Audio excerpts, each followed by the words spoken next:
Welcome back to the RAHAB podcast. This is episode 4. The goal of the RAHAB podcast is to share the truth about the world of sex trafficking in a conversational manner. This means that any listener should feel connected to the message regardless of their level of expertise regarding the topic of sex trafficking. This podcast will not speak at the audience. This podcast will never have a condescending tone.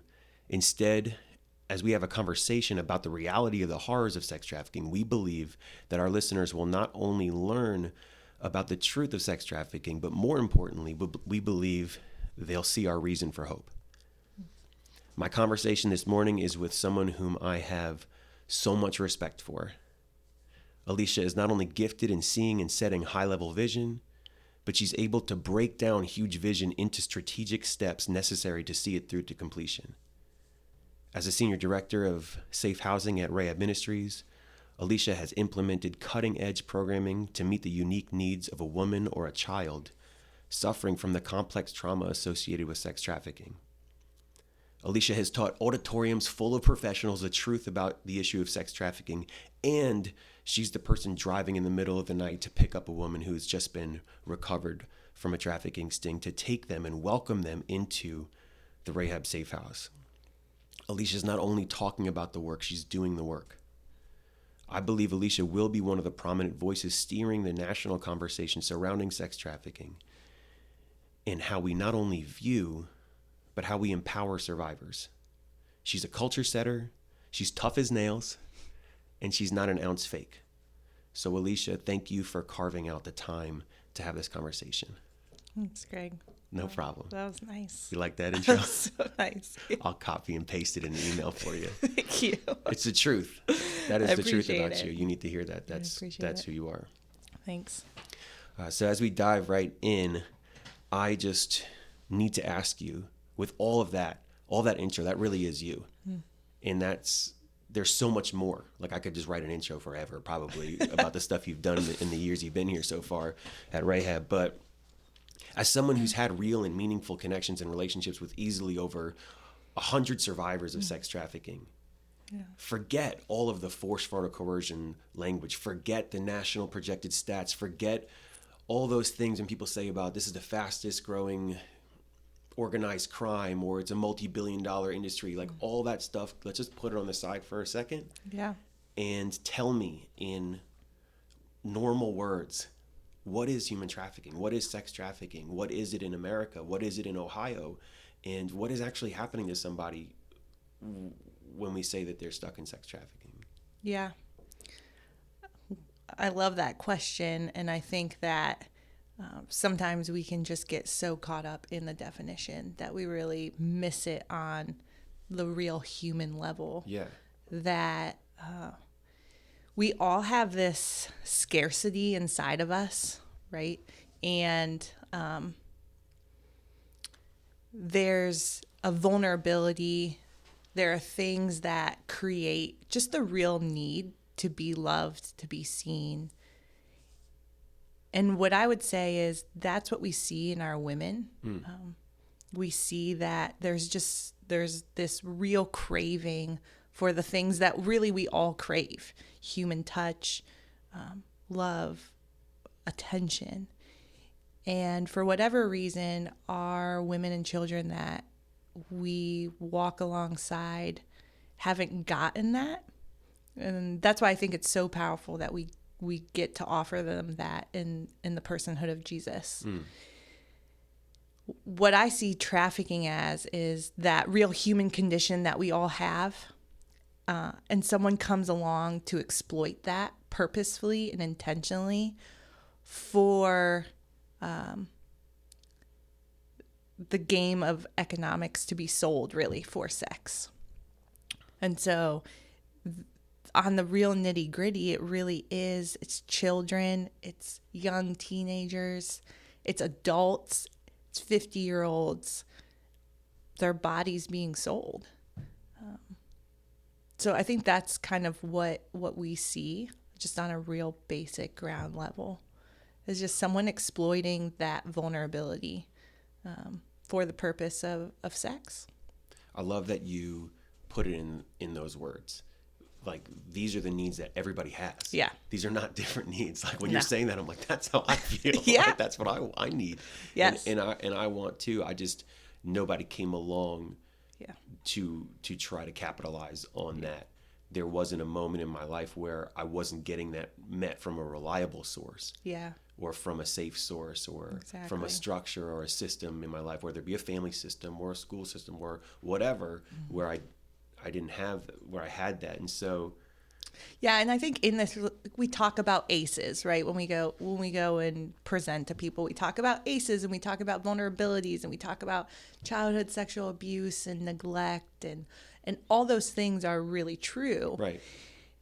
And I've spoken to so many women and so many volunteers that partner with us that will say like I was like that could have been me. Right. Because I think all of us at some point can look back and say, wow, I was at a real hard spot there. Like I was really trying to meet those desires that I need in the wrong way, in the place where they weren't going to fulfill that. Right.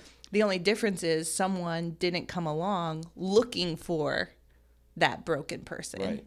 looking for that vulnerability to specifically exploit for the purpose of selling for sex. And so when somebody's in that state and they're so, I don't know if hungry is the right word or Yeah. what, but they're at a deficit for those things. Yeah. And then what does that person look like, that trafficker who comes alongside? Can you speak to that a little bit? Yeah, and I think it looks in so many different ways. True. Yeah, I think. So if we're going to take that question to the next level, I think it's, well, how could they not see that this big bad person Yeah. is coming to exploit them? Right. You know? Right. I think it can look like a family member. It can look like an older boyfriend. It can look like a peer, right? Just a kid at school who has either been trained in this or whose family is caught up in trafficking drugs or people or weapons. It can really look like someone who's really good at building relationship. And that's the hard part. Right. Because these people they have trained themselves to see vulnerabilities, to see vulnerable people. They've trained themselves how to trick people, to make them feel loved, to make them feel seen. They know what they're looking for. I was just reading recently, someone had sent me a Craigslist ad of an older man in our community who essentially was looking for renters to come into their apartment. And I essentially had known the younger woman who rented from him looking for sex acts in exchange. And his whole post was, if you don't have anyone for you, if you're hard up, if you need a place, if you can't afford $300 of rent, like, it's okay. I'm just a nice guy in the community looking to take care of you. Yeah. And you read that and you have a kid or you're a single mom and you're thinking, wow, like this is the break, right? I need a place to live. Yeah. Especially right now, right? As coming into, I mean, it's what we're filming this in October. Yes. Like, yeah. this is the time. You got to get in now. Yeah. It's going to fill up quick. Yeah. Yes, definitely. And so you said we talk about ACEs. Yeah. But for anybody who doesn't know, ACEs stands for Adverse Childhood Experience, and it's a list of 10 experiences that can almost help predetermine, some very specific struggles someone could face later in life, right, based on what they experienced as a child. And you were talking about, we're speaking or we're sharing with people. When we talk to a group of people and we're talking about ACEs, adverse childhood experience, and you say, people say, oh, that could have been me.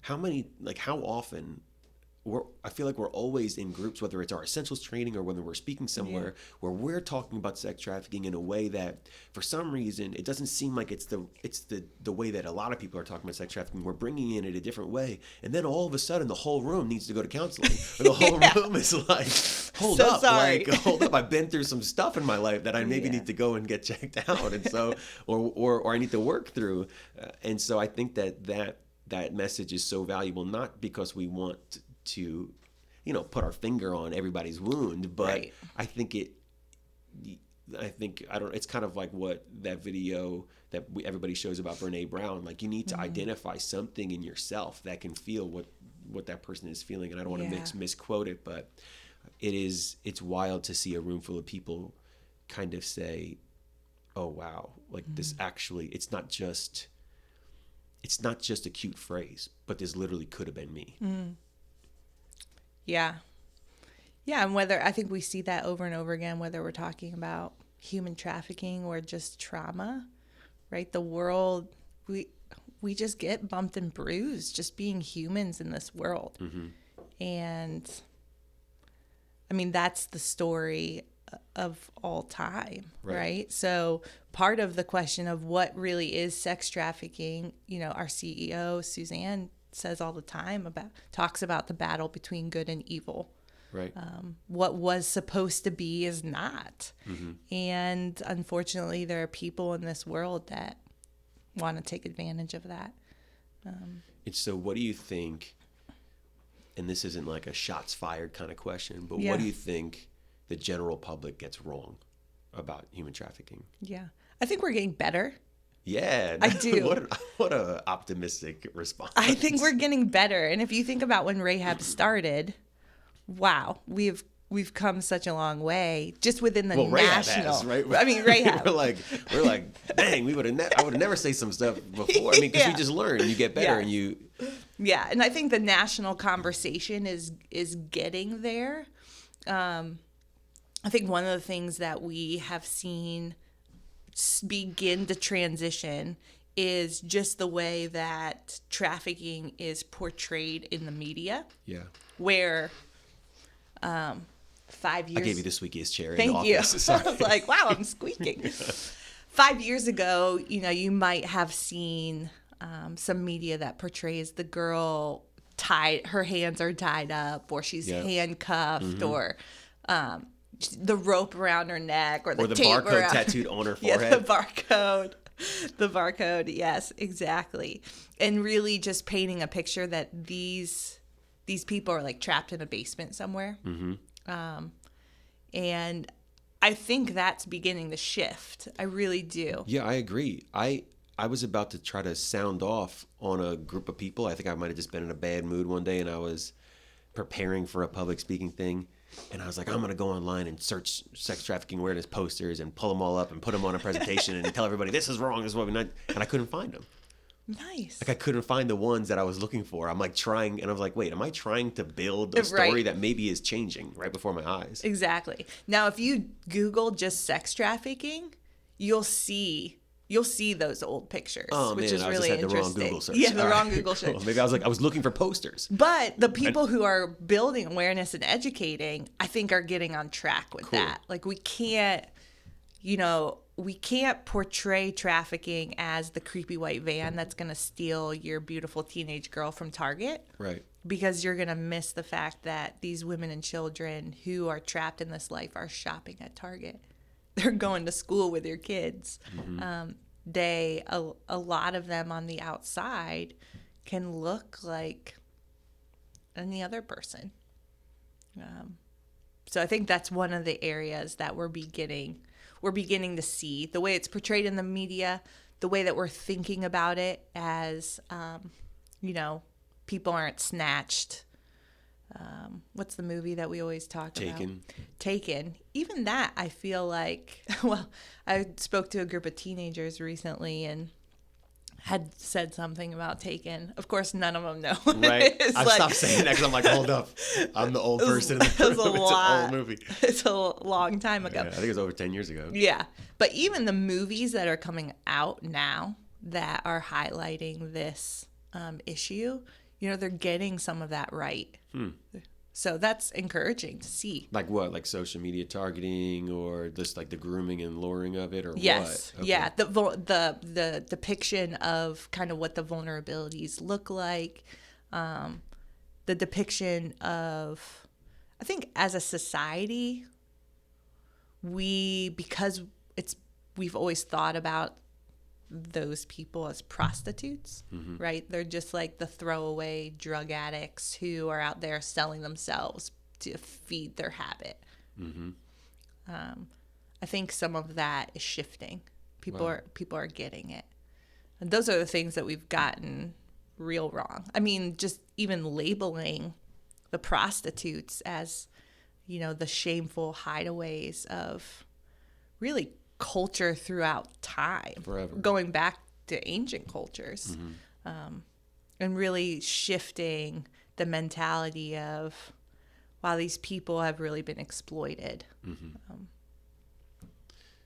So is there anything that you're like, man, we still need to get this thing straight? Or would you rather not? rather not go there? No, I think that we continue to speak those truths. That's a good question. I think in general, one of the things that it's not trafficking specific, but I think just culturally, even speaking even about rape culture and what we have created in our world of victim blaming. I think that seeps into human trafficking. The like, well, what did you do to put yourself in this situation? Yeah. Right. You hear that a lot? Yeah, you hear that a lot. I think you hear that, right? Means the age-old discussion about the woman who's raped walking home from the bar in a short skirt. Like, well, how dare she go have a drink at a bar and wear a short skirt? Like that is invitation for someone to victimize her. I think those are the conversations that still need changed. There's a documentary that I went to, I don't even know when, a couple months ago, the Roll Tide Roll, which talked about, the whole big football scandal at somewhere local. I forget what, some small town in Ohio. And it really broke public news through a Cleveland Plain Dealer reporter. And so she was at this presentation and I went to hear her speak. And yeah, just recognizing like we still have this culture of shaming victims. Shaming victims. Yeah. Yeah. And trying to protect that's true. the abuser. That's true. She said that story really broke news and broke headlines. And one thing that we hear constantly from our CEO is that's always the tip of the iceberg, right? So you're thinking how many stories are like this, and so it's great that comes to light and it comes out and it can move the needle and it can maybe change the storyline or the way that we talk about it, the way that we view it, and those. But think about how many other schools or issues or one-on-one situations or whatever are still happening that nobody ever sees or knows or thinks about. Right. And so we need those stories to break, I think, so we can there can be some more awareness, but right.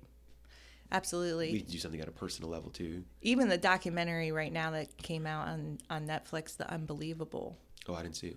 I think there's like 8 episodes, and it hits on this young girl who was raped, and then no one believed her. There's a whole thing, and that strikes me because our women and children, when you hear some of these stories and you hear what they've gone through, and our girls and women are the ones who say things that sound crazy. Yeah. that the stories you've heard probably over the last few years probably seem unbelievable. Yeah. Yeah. And you're like, well, no wonder no one has had resources or known what to do with these children and adults. So that's why that hits me of, I think that needs to adjust in our culture. I think we need to adjust the way that we just even objectify women and young girls. We praise young boys for being strong and smart. We praise young girls for being cute, right? So true. Some of that just has to shift, where we don't connect the value of a woman with their appearance and the way that they look. So true. So those are the conversations that I think culturally have added to the problem of sex trafficking, have added to this the culture of manhood just dominating women. Right? You have to at some point address men. Statistically, men are always the ones buying girls. Buying girls. It's like, and buying boys. Yes, are the sex buyers. Right. Right. I was at speaking. I was at a conference, and they were talking about sex buyers, and they had said the reason why men buy sex is because, and they got these statistics from buyers reporting themselves. They're depressed, they're lonely, and they want companionship. Which is interesting, right? That they're reporting this is why they're buying people for sex. But until we address the issue within our culture that women also get depressed and lonely and want companionship, but they're not buying people. They just don't buy people. So what is that? Yeah, I think what you said, I can't say it exactly the way you said it, but we need to stop comparing a girl's value to when you're talking about, we see little girls and values being cute, values their outward appearance. That's it in a nutshell right there. Yeah. So when I asked you the question about what is actually happening with human trafficking, we need to go not just a couple layers deep, but we need to go all the way to the root of this thing, because that is those are those things that that unless those change, there's going to be this kind of system that's set up where... Absolutely. Yeah, and that's one of the things that I like to talk about is cultural stories.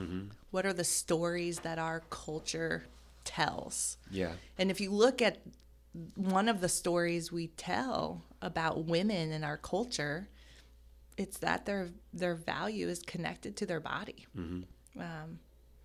And I think young women at a young age even are learning how to utilize that. We teach them how to utilize that for their own benefit. And we, as a family, have every Friday night we have pizza movie night. We never eat in front of the TV, but every Friday we just eat. One, it makes our kids feel connected, and two, my husband and I, at the end of a long week, don't want to do anything. We can semi-veg out, and they still feel like we're having family fun. So it's the best of both worlds. Wow, excellent. I'll take notes. Yeah, and they love it. The thing that I've even noticed, and my boys now are 10 and 8, so we're, getting into some more PG. Once in a while, there could be a PG-13 movie that's appropriate. And even in cartoon movies, the number of times we've had to pause because the girl character walks by and the boys look at her, or they zoom in on her butt. Right, even in cartoons, right? In cartoons and kids movies, where why are we connecting those things at such a young age of what is attractive about a woman is how she looks, and it's okay for you to gawk or objectify her just because she's walking by you. Just those cultural messages, so young. Yeah, I did this talk at a local high school, I don't know, maybe 2 or 3 years ago now, and this was, they brought all of the students through the auditorium in groups of about 200. So all the students from the school cycled through. Yeah. And we did the same presentation 4 times in a day or something like that, back to back to back. And it was the first time that we were really addressing boys and girls together Okay. in the same group. And we've since then changed how we would do that, you know. But this actually didn't go poorly. Like this was good. And so as I was praying really intently, God, I'm speaking to the boys here in this room. And we had me, and there was a girl on staff at the time who spoke. And I felt like I came up with this presentation that was really like almost like this spectrum. I forget what I even titled it, but it was this spectrum that really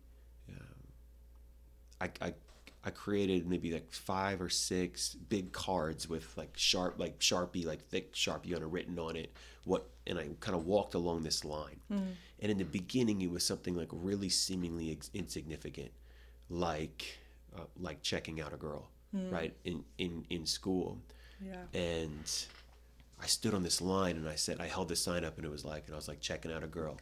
Everybody laughed, right? All the guys in the class are laughing, the girls are laughing, and I'm laughing with them, and I'm like, yeah. And now starting to talk about, well, what's next after that? You know, and you walk down, and I walk down this step, and it's like, okay, so the next piece is, maybe you're hooking up with a girl or whatever, and now you're watching hardcore porn. Yeah. And by the way, that from what I hear, it's like wildly young ages of boys in the first time they watch that, right? And so then before you know it, you're getting into this, and now there's a progression that boys are going through to be okay with buying somebody for sex. Yeah. It's not that they just wake up one day and they're like, I guess I'll buy sex today. Right. Right. It's this thing that they go through, that everything seems like a little bit further than the last thing. Right. And so my message was to those boys in that room that day was, you have to draw your line in the sand today.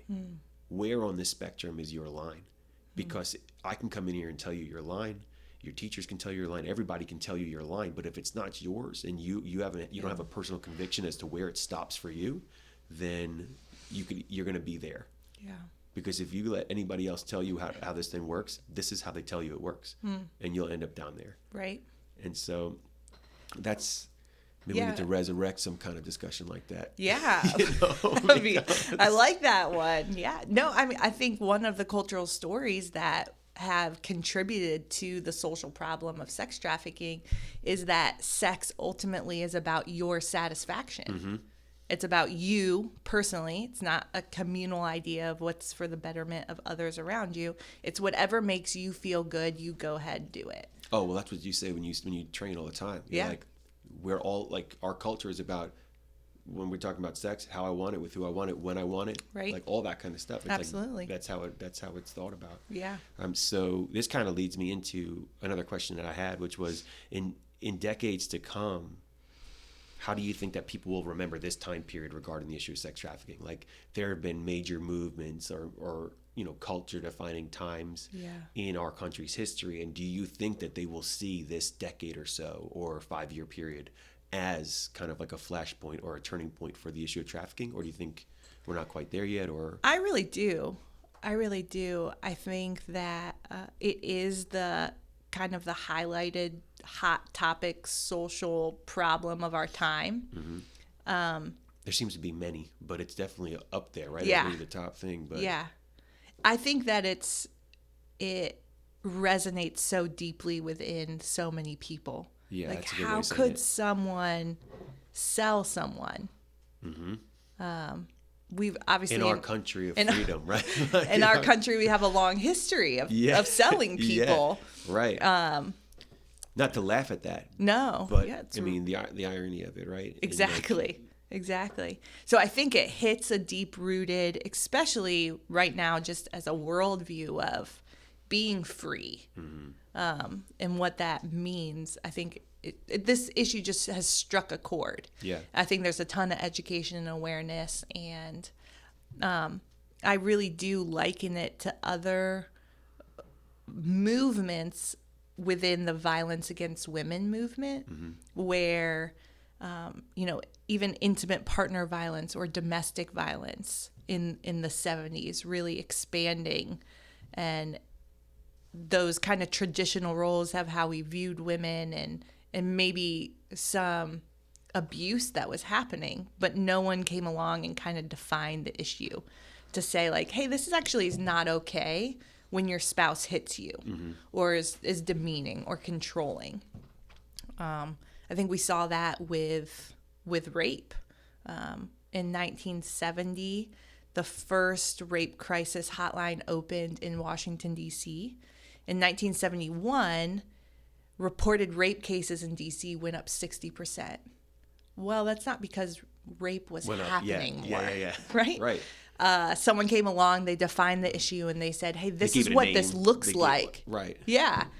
And no means no. And if you said no, even if you went on a date and had a drink and brought someone back to your place, like at whatever point, someone came along and defined like this is what it looks like and provided some help and advocacy, I really think that's the point in history we are in with sex trafficking now.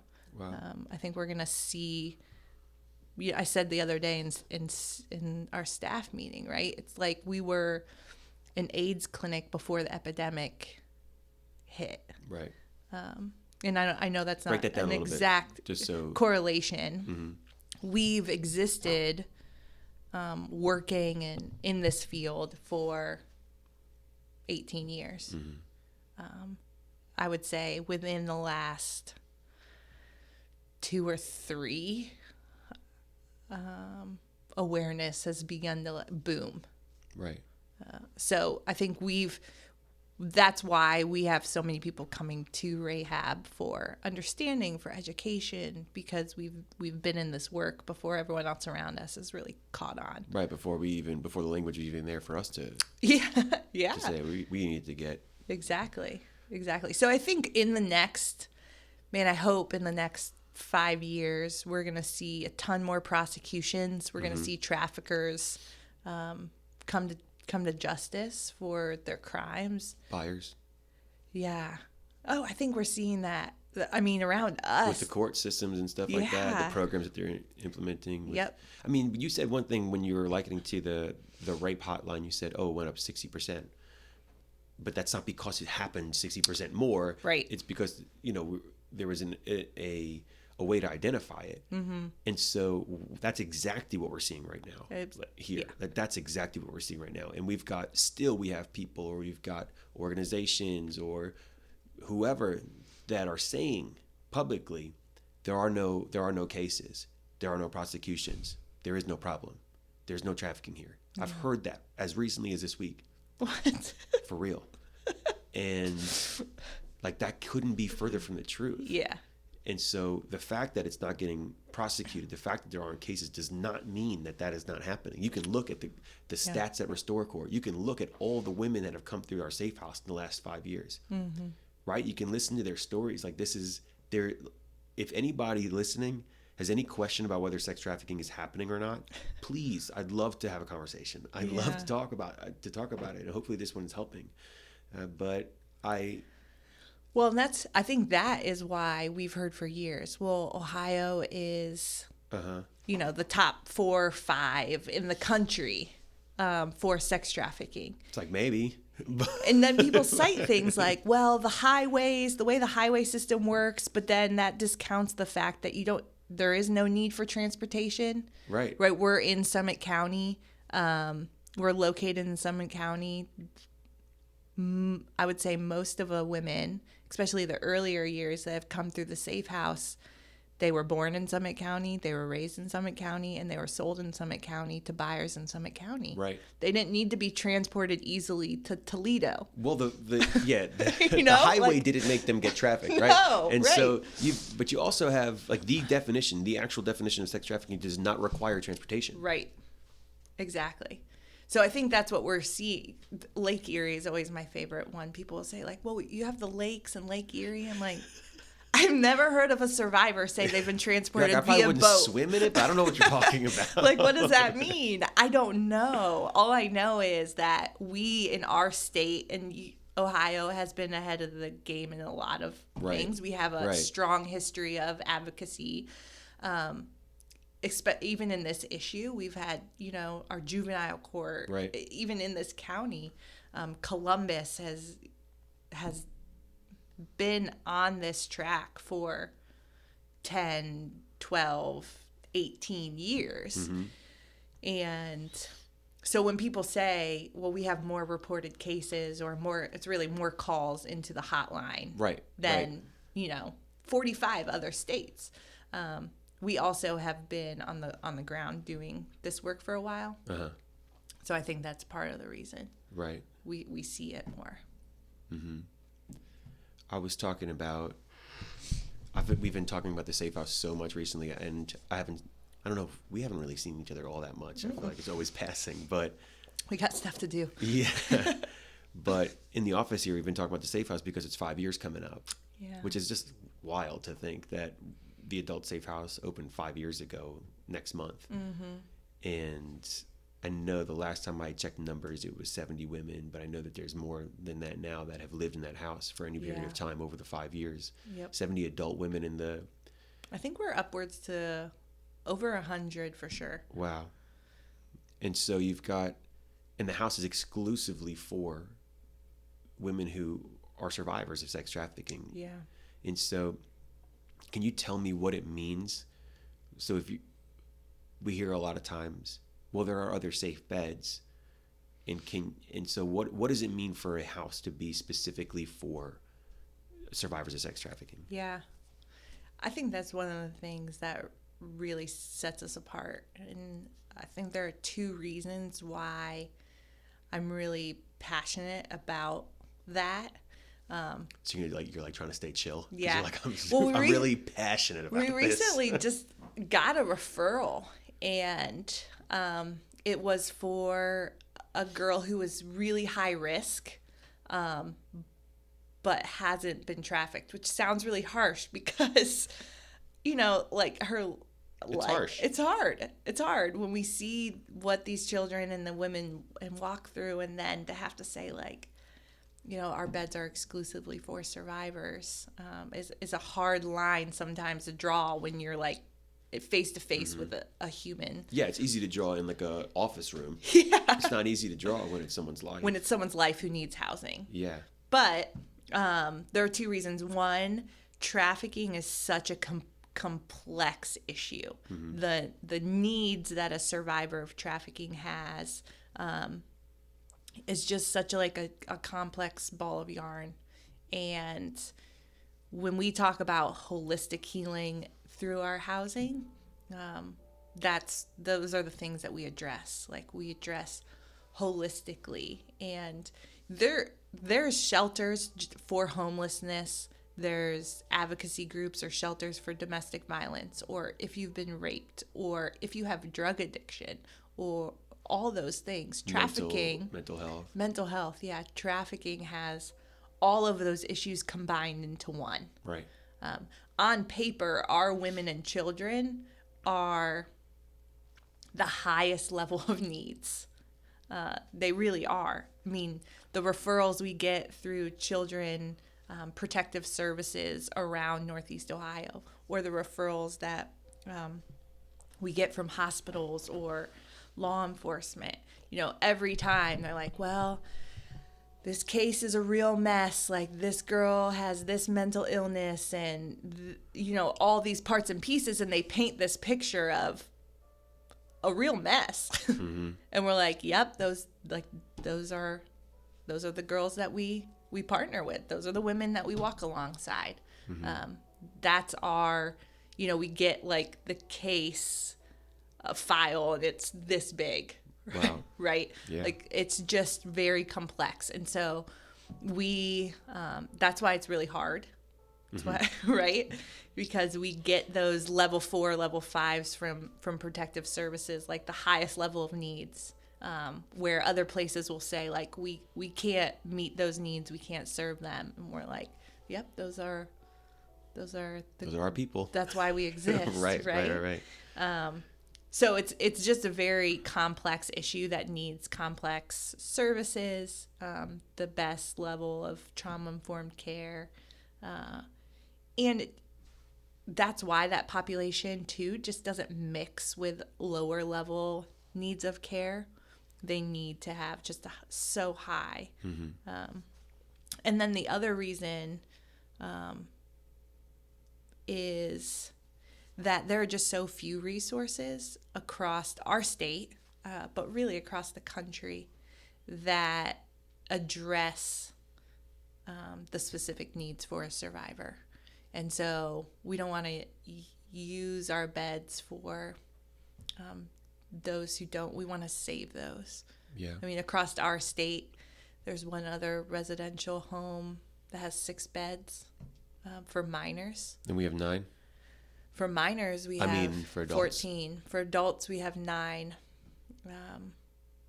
So there's a couple popping up, but...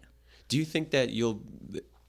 Do you think that you will move into, helping other people who are looking to set this up and want to do it similar to the way that RAHAB does it? Do you think RAHAB will have some kind of, and this isn't a lead-in, like don't know what I'm talking about right now, but just listening to you talk about it and listening to you have this lined up, and in your intro talking about like you have big vision and you're someone who can see the broken down step-by-step pieces to see it through to completion. Like,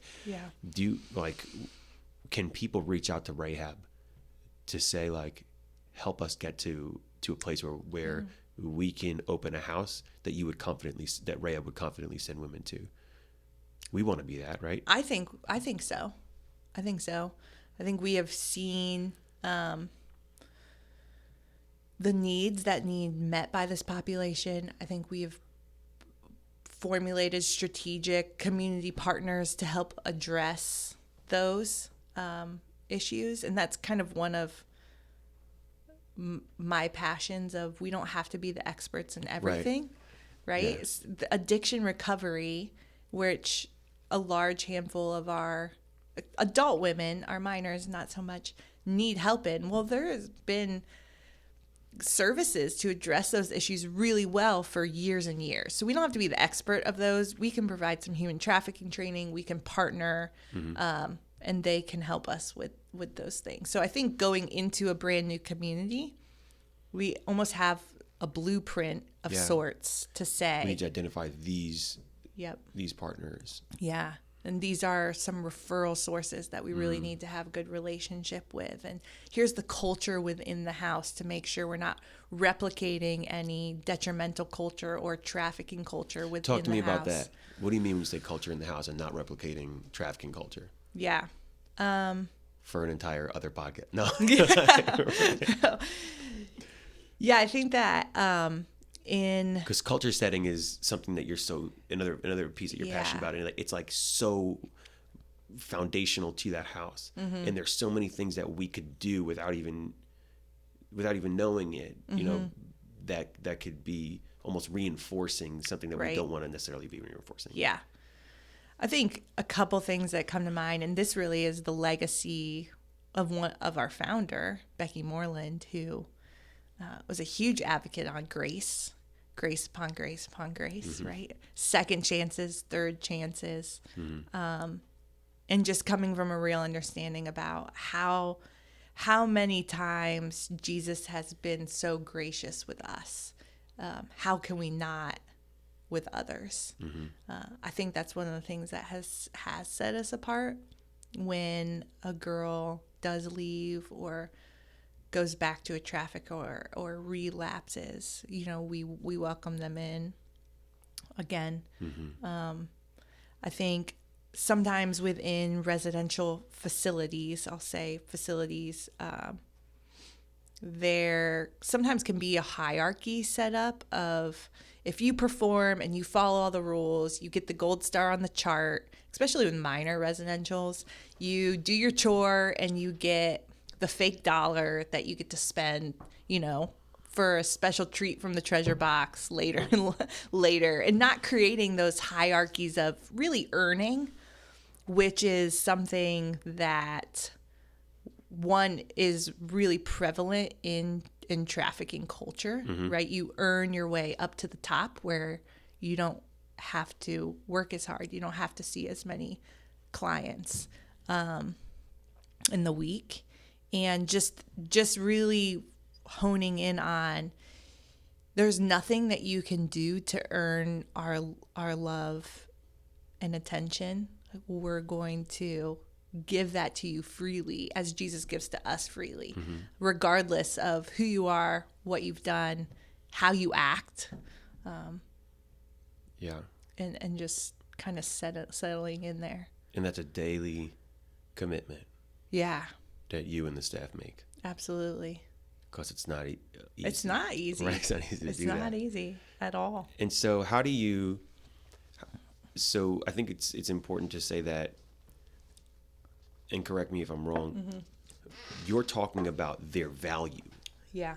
And how they receive love and attention and worth and value is not based on it's not a merit-based kind of earn your value kind of system. How do you balance that with the system that the world works on, which is hard work and like having sustainable independent living outside of the safe house? Because there is part of that which is work, which is not to climb a ladder for the sake of climbing it, but to get some kind of things that will help you live a sustainable independent life, right? So on one hand, your worth and your value are not determined by how hard you work or what you can do for me. Right. But you live in a system or a world or a culture where, you know, we value hard work as well. And we value excellence and because of, you see what I'm getting at here? Like, do you guys balance that? Is that a conversation you guys seem like you're having, or is it kind of like maybe stage 2 and like we need to work on this part? Like, what is the deal there? I think part of that is the stages. The focus of our houses are to heal, because of our women and children have experienced very complex, pervasive, severe trauma, most of them since childhood, for a very long time. That sets us apart from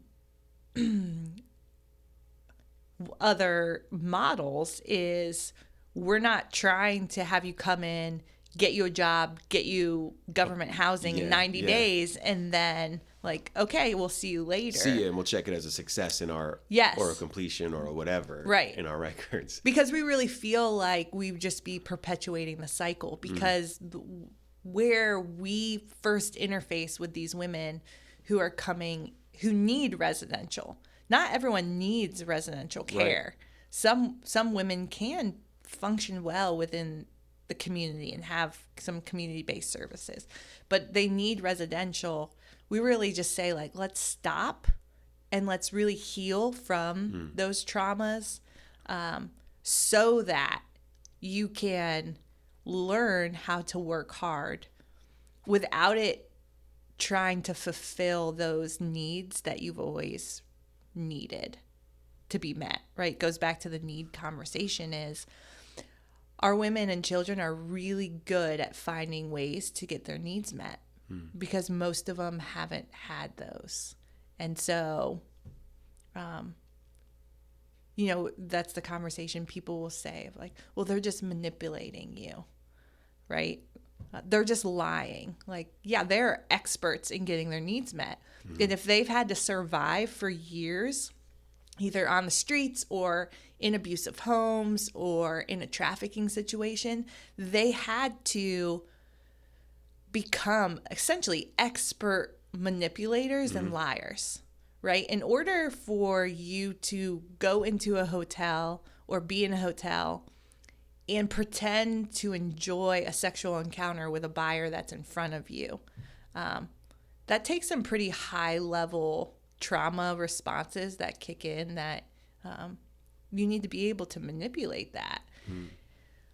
So that's a tangent that I don't even know where we ended up with, but we got there from the value of, like, you're working for your worth, which we don't want to. We don't want to have a culture of that. But so you're saying the house's focus is to stop and heal. Yep. And I've heard at times, I think I've heard a couple of times, where what we've, we're constantly learning. I don't want to have a perspective, oh, we are the experts, we know everything. Like, we're learning constantly, especially from our own programming. And so one thing that I heard came up, I don't know if it was a staff meeting or whatever, was that, oh wow, with the adults, they're often based on their circumstance, they're in a place where they can stop and take a year, 18 months, 2 years, to stop and heal and, starting a new course forward. Yeah. What we found with the minors is that, is it right to say that you don't want them to have to be out or to be in residential for extended periods of time? It's beneficial to be able to help them get back into maybe some of those more normal systems of school and of family life and earlier. Yeah, and we talk about the least restrictive environment in what we do with our minors.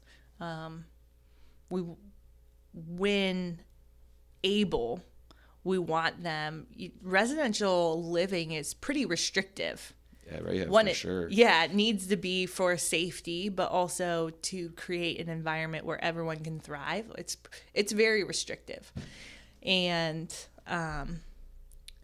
ultimately, it is when there is that capability to move into another healthy environment, to be with family or to be with someone in that, then we want to do that.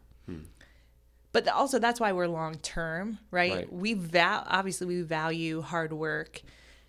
There's ways that people can work. That doesn't mean like I'm going to go have a job within our house. So we have our own entrepreneurial program. Our women refurbish furniture.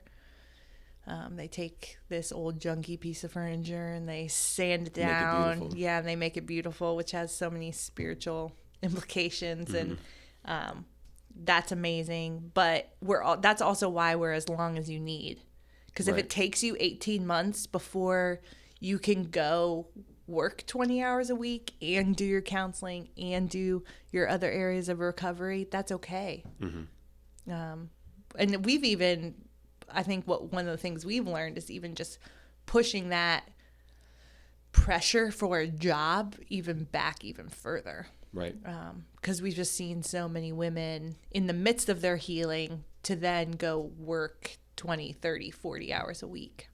But I think you can still have the principle of work, the principle of, we talk about stewardship, right? The principle in the kingdom is that we take care of what we have. Right. The practice of that can look various different ways, and to allow people the freedom to practice work. Yes, that's one of the things, right? We were created for in the garden to work. You say it like that, but that's the value, right? The value like you work more than maybe anybody. No, the value is that we're workers. Yeah. Like we produce things. But the principle, the practice of how that's played out, I think we have so much freedom. Yeah. To do. That's cool. So. Yeah, that's very cool.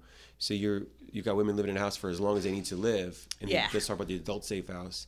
And then somebody chooses to walk away. What is it like when a woman chooses and you guys have done and you want to allow that choice, you want to empower her, you want to help her understand all of the all of her options in that moment, but when she walks away, what is that like? Yeah, especially at our adult house, we're not locked. Right. Well, either one of our houses, we're not locked. But where what she's going. Yeah, we can't tackle women and say you're stuck here. We don't want to re-victimize them. Our director of our adult house is so amazing, Elaine. And Elaine, I feel like she is one of the best that I've seen at this process. Every time a woman leaves, she cries. Every single time. She feels, right? We feel the grief of it. We feel the emotion of it. There can be fear. Sometimes women leave and they're going back to really dangerous situations. Sometimes women leave and we, think next time we hear her name, is she going to be alive, right? Those are really real. But she's so good at reminding staff every time. God has them here with us. If it's a day, if it's an hour, some women have stayed just a couple hours, right? If it's years, whatever time God has them with us, We want them to experience and come face to face with the love of Jesus, and the free acceptance of the gospel. And so she's so good at reminding the staff of, like, she holds that tension so well of the emotion of it, and it's hard, and she cries. And she feels it. She feels it. And the reminder of what's true is that these are not our women. Right. That's one of the things that I've, even in my own learning, like, tried to get away from. Like, these are not my children. These are not my women. I don't own them. I don't use the possessive. They're God's children. Mm-hmm. And he graciously gifts us with their care for a time. Right. Sometimes that time is short. Sometimes it's longer. And you talk about grace. There's Rahab's, for a lot of these women, is the only place that will take them back after they, and it's not like there's this, sometimes it's this really heartbreaking, it's often, I mean, probably always heartbreaking, but sometimes it's just really kind of, you know, what you would maybe expect they're leaving this program, but sometimes it's like a drop down, drag out, like shouting match, and then they're out, right? Not shouting match from us, we're not shouting, but like maybe we're recipients of it, you know, and then like, and so, but our position is like, yes, you can come back. Yeah. Without shaming them. Right. Without shaming them. Not like, we'll let you back. Yeah. Don't do that again. Right. Right. Like, yeah, it's part of the process of their. And that has impacted so many women too. Even that they have spoken to. It's the picture of the prodigal son, right? Yep. Like, they make that turn, and for them, a lot of times they've been in the pigsty. They felt, they have the dirtiness of the mud. They have their head down, and for us to run towards them, to, you know, a lot of times, like, our women were calling as much as possible. Like, we want to respond as quickly as we can. That's one of our values in the Safe House. When a woman needs help, if we don't have a wait list, like, we want to respond quickly. And then when they see us rearrange our schedules and they see us drop everything to go pick them up, and we run towards them with open arms, I mean, that's it right there. Yeah, it impacts them. It does. We've had even minors say, you know, they've yelled in our faces, or, you know, had crazy outbursts, right? They have a lot of trauma and anxiety, and sometimes that comes out as anger, especially with our children that we serve. And we've had, you know, 18-year-olds leave or emancipate from the Safe House and reflect and say, like, but the next time that staff member came on a shift, they didn't stiff arm me. They didn't make me feel any certain way. Like, they just acted like they still loved me. Yeah. Like, that was revolutionary to them. And that's what we get to experience with the gospel, right? Like, it's not about, at the end of the day, like, it's not about what we do or don't do. Right. And so we just strive to have that with the relationships we have. Yeah, talk about culture. That's culture in our house. Yeah, exactly. That's what it is. Yep. So let's close on this next one. I've heard you say a phrase for probably as long as I've known you, which has only been a few years, but I don't know if I've ever truly understood it. Oh, gosh. You have a phrase that you say called "life on life." Okay. And can you just help me understand what you mean by that, and why you believe that it's the only way to really do ministry? Yeah. And don't let me put words in your mouth. No, that's the way to do ministry. It is. Okay. It is. I think that I can just hear some of my staff members saying, like, well, what about your boundaries, Doc? You're like, they go together. I promise. They go together. They fit somehow. Yeah. Yeah, I think that really where that is, and some of that comes from my other side life of my husband being a pastor. Phone's ringing. I don't even know if I had a phone in this room. Sorry, go ahead. Of in the church, like, how we view just discipleship, which is what we do with the women and children as well of Rahab, right? Our ultimate goal is to make disciples. That's our mission of our lives as Christians. And that life on life is really a pushback to this culture of discipleship that says what it looks like is we'll meet in Starbucks for an hour a week and talk about the Bible, right? We'll meet up and we do it outside of our normal flow of life. Yeah. And I think what we saw Jesus do is that he lived life with people. He saw people's messiness. He offered grace in their foibles. Right. And I can sit in a restaurant and tell you I'm the best mom ever. But until you see me interact with my kids and how I interact with my kids, I can make you believe whatever I want. And that's why I think the life on life is, I think it's how we create transformation. I think it's how the prescribed way to live this life on mission is the follow me as I follow Christ, which is, that's a scary, right? Because there are parts of my life. Real commitment. Yeah. Right? It's parts of my life that I'm like, actually don't look, right? Don't follow me. Yeah. But I think that's the only way that when people see our realness, is that they can interface with that as well. I get that. Yeah. I get that. So I think too, like our Western culture, we want to live in our little nice boxes of our houses, and we don't want anyone to come in, and we put our garage door down, and everything's very separate. I just don't. Well, don't even ring my doorbell anymore. Yeah. Right? I used to be able to ring a doorbell. Don't ring my doorbell. Please text me out when you're outside. Like, don't ring my door. Are you kidding me? Yeah. Like, that's kind of how the attitude is. And you know what we say at our house is everyone comes through the side door. Not everyone on this podcast knows where I live, so it's okay. Everyone comes to the side door, and what we say is don't knock. So as soon as we hear a knock on the door, we're like, who is that? Because they don't know us. They don't know us. Right. Because people that know us know, come through the side door and you don't have to knock. Come on in. Dang. So that's kind of like the value of that life on life. Like, you're welcome in my life. What if your house is messy? Yeah, right? My house is messy. I'm like thinking of my own. I'm like, dang. Yeah, this morning I could not find my jean jacket. You got it. I did. My husband hung it up in his closet accidentally. I'm like, well, no wonder I can't find it.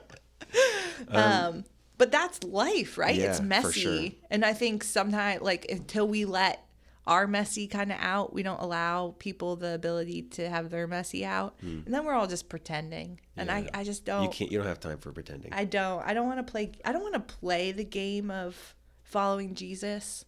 Like, I don't want to know the rules and just follow those. Them. Yeah. Like, I really want to do this thing, and it's hard, and it's messy, and it's not perfect. That's why we need Jesus in the first place. Right. So I just wanted to, my whole vision for this podcast, we're only 4 episodes in, we're just trying to figure this thing out.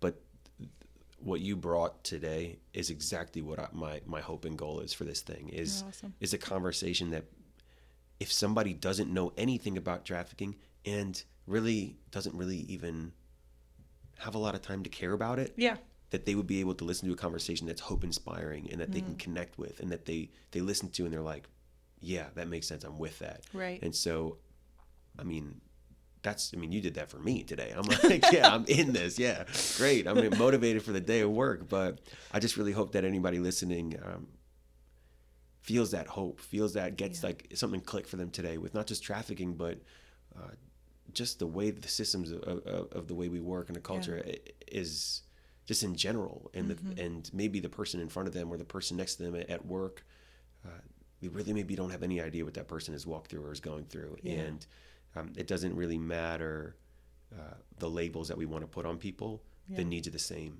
And so you can offer that with the way that you live alongside them.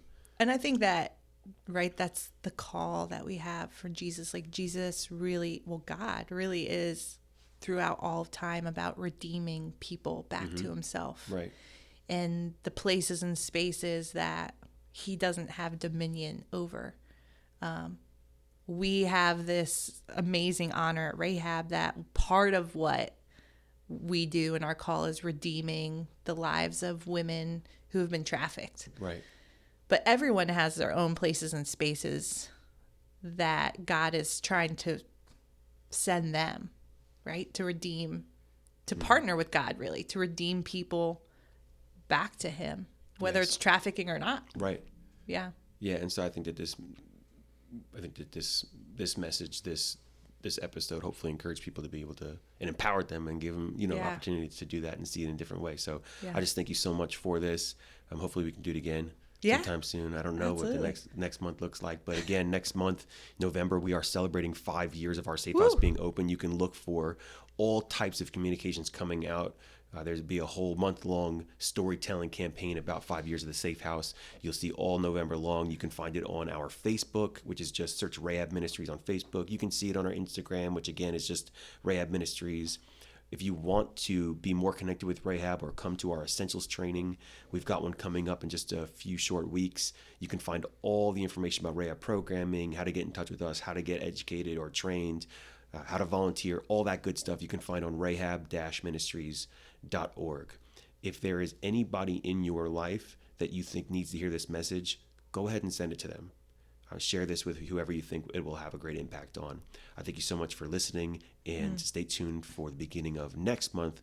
First week in November, you will hear the next podcast.